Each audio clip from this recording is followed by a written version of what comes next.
बौद्ध स्थल है ये, और बुद्ध ने पूरे विश्व को ज्ञान दिया। उस ज्ञान से धरती पर शांति आई, समता आई, करुणा आया, मैत्री भावना आया। अब आपको बताते हैं बुद्ध का जो मंदिर है वो उधर है और हम पीछे हैं। पक्षी विहार है, अलग अलग तरह का पक्षी है।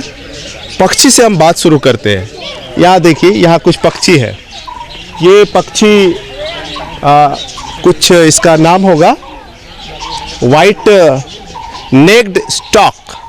वाइट नेक्ड स्टॉक मतलब इनका जो गर्दन है वो सफ़ेद है। आप देखिए, बहुत सुंदर और मनोरम है। और कई पक्षी एक साथ है यहाँ पे। उनका जो मुद्रा है उस मुद्रा में है शांत चित्त स्वभाव, अपनी ज़रूरतें उसकी पूरी हो गई है, वो अस्थिर है।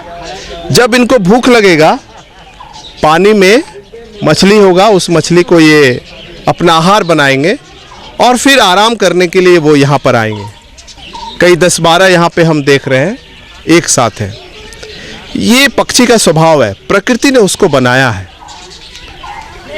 भारत में आइए, भारत में अगर कुछ लोग एक जगह इकट्ठा है तो अगर वो अलग अलग पहचान से है, अगर उनका टाइटल्स अलग अलग है, तो ऐसा व्यवहार आपको दिखाई नहीं देगा।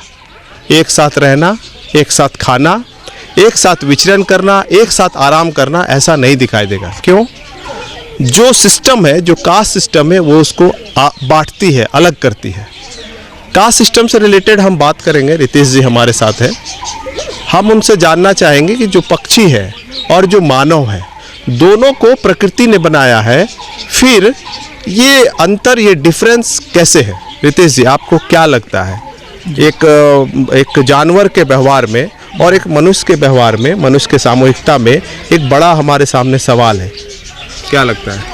सर, इसमें सबसे पहले आप देखेंगे कि ये पक्षी है, ये सारे पक्षी है और सबका कलर अलग अलग है। हाँ। लेकिन इसमें यदि कोई सवाल करे कि ये कौन सा कास्ट का है, हाँ। तो मैं नहीं बता पाऊंगा, क्योंकि पक्षी में कोई कास्ट नहीं होती है। हाँ। क्योंकि ये भी है कि प्रकृति का देन है। और जहाँ तक मनुष्य के बारे में सोचे तो मनुष्य भी एक प्राकृतिक देन ही है। ये भी एक धरती पर समझो तो कीड़े मकोड़े की तरह ही है। तो इसमें कास्ट सिस्टम है, अभी भारत में है। तो हम देखते हैं कि मनुष्य में जो कास्ट सिस्टम बनाई गई, यह मतलब बंटवारे के लिए बंटवारा किया गया या शोषण के लिए किया गया, यह शासन करने के लिए किया गया। उचित देखते पक्षी या पशु जो भी हो, उसमें इस तरह का व्यवहार नहीं हो। लोग देख रहे हैं इधर कि आराम से लोग अपने ज़िंदगी जी रहे हैं। कोई भी लोग जब देखने आ रहे हैं तो ये नहीं बता पा रहे हैं, उनसे नहीं सवाल कर रहे हैं कि आप किस कास्ट के हो। लेकिन हम जब सामाजिक जीवन में जीते हैं तो वहाँ पर लोग पूछते हैं कि आपका नाम क्या है। तो जब मैं रितेश कुमार बताता हूँ तो वो पूछते हैं कि टाइटल क्या है। तो ये है भारत की जो सामाजिक कुव्यवस्था है, ये बहुत ख़राब है। ये प्रकृति का देन नहीं है, यह किसी धूर्त व्यक्ति ने बनाया है कास्ट सिस्टम को। एक नेचुरल चीज़ ये है कि आप जितने भी देखेंगे, जाति जो है कॉमन नाउन के रूप में हम लोग पढ़ते हैं इंग्लिश में, जातिवाचक संज्ञा। अगर गाय है तो सभी गाय को हम काउंट करते हैं, अगर पेड़ है तो पेड़ को काउंट करते हैं। लेकिन जैसे ही हम मनुष्य की बात करते हैं, हर मनुष्य का उसके साथ जो उपनाम लगा होता है उसमें उसका बंटवारा हो जाता है। इसका मतलब ये प्रकृति का बना हुआ नहीं है। जातिवाचक संज्ञा मनुष्य में भारत के साथ लागू नहीं होता है। हमें सीखना चाहिए प्रकृति ने हमें क्या दिया, प्रकृति के साथ हमें कैसा व्यवहार करने के लिए हमें बताया है। प्रेम करना चाहिए, चाहे पक्षी से हो, जानवर से हो। बुद्ध ने यही बताया।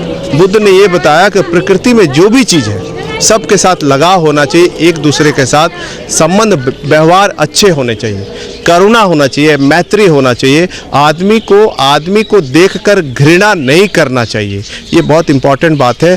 रितेश जी ने आपको बताया कि ये जो सिस्टम है ये किसी धूर्त व्यक्ति ने बनाया है।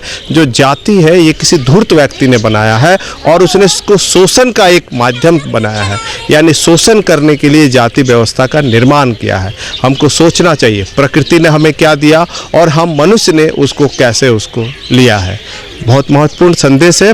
हमें जब भी देखे किसी प्रकृति के वस्तु को तो हमको ये अनुभव करना चाहिए, जब पक्षियों में कोई बैर भाव नहीं है, हमारे पास सोचने की शक्ति है। एक आदमी, एक मनुष्य जो है उसके पास जानवर से यही अलग है, वो सोच सकता है, अपमान और सम्मान की परिभाषा वो समझ सकता है, फिर वो जाति व्यवस्था को क्यों नहीं समझता?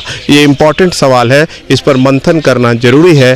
सोचिए और प्रकृति ने जैसे बनाया है लोगों को उसी तरह से व्यवहार कीजिए। यही बुद्ध बताते हैं, अपना दीपक स्वयं बनो। धन्यवाद।